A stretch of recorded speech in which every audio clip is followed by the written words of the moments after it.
जगत अवलोकन न्यूज।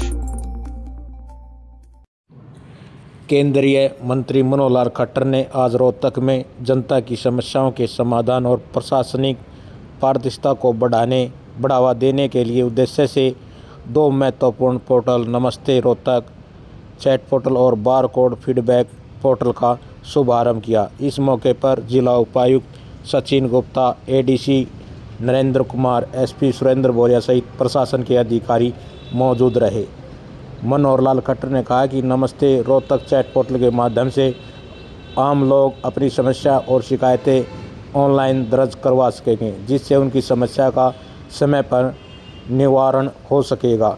उन्होंने कहा कि इस पहल से लोगों को सरकारी दफ्तरों के चक्कर नहीं काटने पड़ेंगे। इसके साथ ही शुरू किए गए बारकोड पोर्टल के माध्यम से नागरिक किसी भी अधिकारी या विभाग के बारे में फीडबैक या शिकायत दर्ज कर सकेंगे। यह सिस्टम पूरी तरह से पारदर्शी रहेगा और शिकायत पर कार्रवाई सुनिश्चित की जाएगी।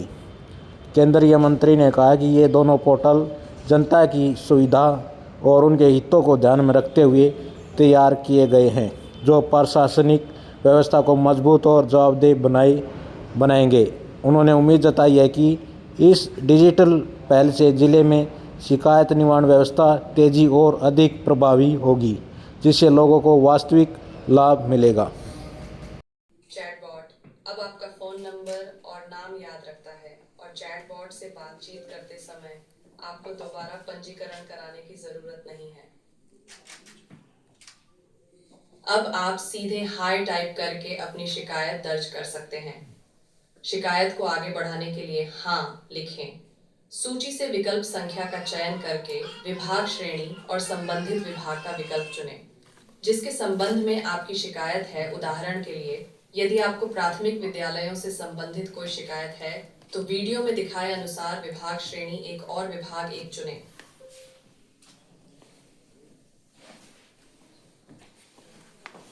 अब अगर आप अपनी शिकायत टाइप करना चाहें तो अपनी शिकायत लिखकर बता सकते हैं। वीडियो में एक उदाहरण दिखाया गया है।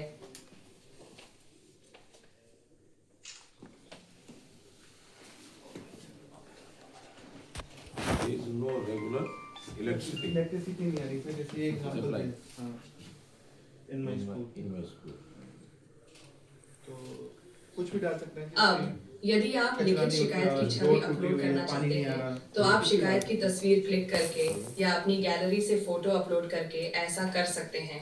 आप अधिकतम 3 चित्र जोड़ सकते हैं ताकि कोई अगर वैसे कोई एप्लीकेशन देना चाहता है या फिर कोई फोटो से असाइटन करना चाहता है तो वो भी डाल सकते हैं और वो फोटो अपलोड 3 कर सकते हैं। चित्र अपलोड करने के बाद डन टाइप करें।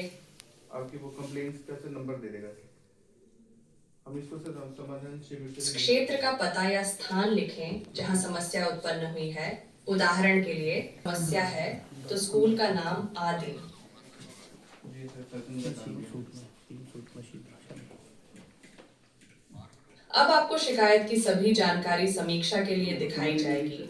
शिकायत दर्ज करने के लिए कॉन्फर्म टाइप करें।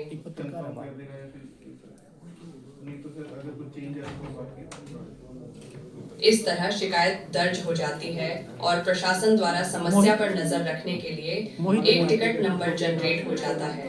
प्रशासन समस्या के समाधान के लिए नागरिक से उसके व्हाट्सएप नंबर पर संपर्क करेगा। नई शिकायत दर्ज करने के लिए नागरिक फिर से हाय लिखकर शुरुआत कर सकता है। वीडियो देखने के लिए धन्यवाद। प्रशासन ने सरकारी कार्यालयों में नागरिकों के अनुभवों पर उनकी प्रतिक्रिया जानने के लिए एक पहल शुरू की है। जिले के सरकारी कार्यालय के लिए एक फॉर्म मिलेगा।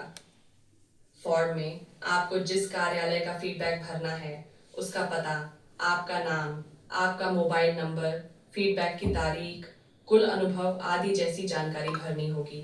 नागरिक अपने अनुभव को 1 से 5 तक रेटिंग भी दे सकते हैं। इसके अलावा अंत में कोई विशेष टिप्पणी भी जोड़ी जा सकती है। फीडबैक भरने का एक उदाहरण आगे दिए गए वीडियो में दिखाया गया है।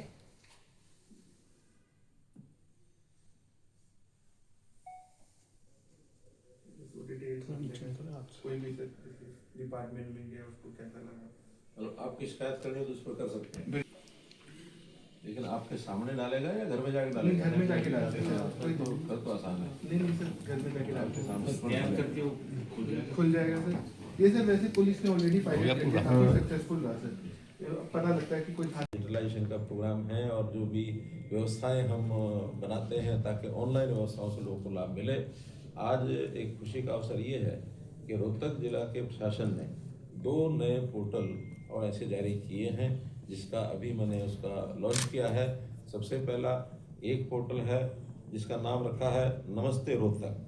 नमस्ते रोहतक के अंतर्गत जितनी समस्याएं होती हैं उसका समाधान करने के लिए अब किसी भी नागरिक को किसी कार्यालय में जाने की बजाय एक चैटबॉट है, उस चैटबॉट के ऊपर अपनी समस्या और उसके ऊपर वो लिख सकते हैं। नमस्ते की आवाज़ करेंगे और नमस्ते की आवाज़ करने के बाद वो चैटबॉट में उसका पहले पता पूछा जाएगा, उसका स्थान पूछा जाएगा, फिर उस समस्या का नाम पूछा जाएगा, विभाग पूछा जाएगा और उसको अपलोड करेंगे। और अपलोड करने के बाद समस्या का हल क्या हुआ, कब हुआ, उसकी जानकारी भी जो समस्या करता है, शिकायत करता है, उसको तुरंत उसकी जानकारी मिलेगी। और इसी प्रकार से एक दूसरा भी जो पोर्टल अभी बनाया गया है उसमें प्रशासन की पहल इस नाम से जिस भी व्यक्ति को कहीं वो कार्यालय में जाता है, उसके साथ जो व्यवहार होता है, उस प्रशासन की पहल में एक बारकोड, एक QR कोड ऐसा वहाँ लगा होता है। उसको मोबाइल के ऊपर अगर वो उसका फ़ोटो अपलोड करेगा तो उस QR कोड के माध्यम से उस कार्यालय के सारी जानकारियों का एक प्रपत्र वो खुलेगा और उसमें वो व्यक्ति उस कार्यालय में बैठे हुए जो भी अधिकारी हैं उनके बारे में, वहाँ की व्यवस्था के बारे में सारी जानकारी फीडबैक दे सकेगा। उसको अच्छा लगा है तो अच्छा लिखेगा, उसको कोई समस्या शिकायत है तो शिकायत भी लिखेगा, ताकि प्रशासन उसको सुधार कर सके, अगली बार उसको इस प्रकार की समस्याएं न आए। क्योंकि प्रशासन एक अच्छा यानी चुस्त दुरुस्त दिखे, जनता की उसी में पहल है। जवाबदेही जो होती है वो प्रशासन की इसी बात में होती है कि जनता को प्रोएक्टिव होकर के उनको सहायता करें और प्रोएक्टिव होकर के जनता की समस्याओं का समाधान करें और समाज के लोगों को एक प्रकार से उनकी संतुष्टि ये बढ़नी चाहिए। तो एक प्रकार से संतुष्टि, ज़्यादा सेटिस्फेक्शन बढ़ेगी तो लोगों में प्रशासन के बारे में विश्वास भी बढ़ेगा और समस्याओं का हल भी होगा।